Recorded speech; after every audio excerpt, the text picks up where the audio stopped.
We were responsible for getting the fire started to cook breakfast. And that was fine. I enjoy fire. I'm good at building them. Well, I think I'm good at building them. So I got everything out of the cooler, and then I realized something was missing, and it was the tortillas. You see, we were supposed to have breakfast tacos that morning, but all of the tortillas were still in their original packaging in the freezer. So I brought the frozen tortillas with me and a lot more aluminum foil than I normally do.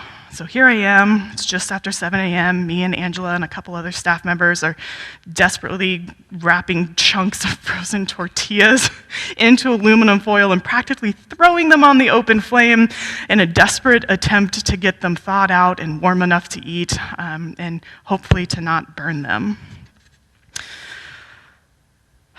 By the time all of the eggs and the sausage were cooked in the Dutch ovens, there were enough tortillas thawed and even a little warm for everyone to get at least one. And I wish that there was a more miraculous ending to this story about the never-ending supply of perfectly thawed and warm tortillas that we experienced that morning at Out Camp. But the reality is that there were just enough thawed for everyone to have one, whereas normally we have enough for everyone to start with at least two, and then they can come back for a third or a fourth or a fifth, some of those kids can eat, y'all. But that's not what happened this morning. We had just enough for everyone to eat one taco, and then the reality of all of the not enoughs that swirl around us on any given day. I wonder, what is the miracle of abundance that you need? I wonder, what is the miracle of abundance that your neighbor needs?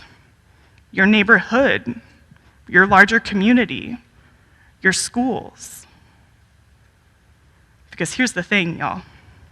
The same God who fed all 5,000 plus or minus a couple thousand women and children, people on a whim with only a few meals worth of bread and fish, that same God is present and at work in each of us, right here and right now.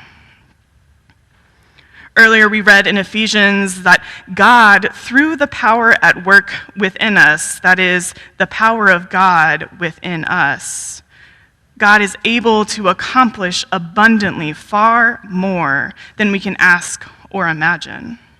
God, who is at work right here and right now among you, among us, the people of Tree of Life Lutheran Church, is able to accomplish far more than we can ask or imagine. And we get to be a part of that work.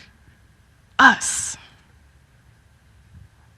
So I wonder, what are the loaves and fishes you have to offer?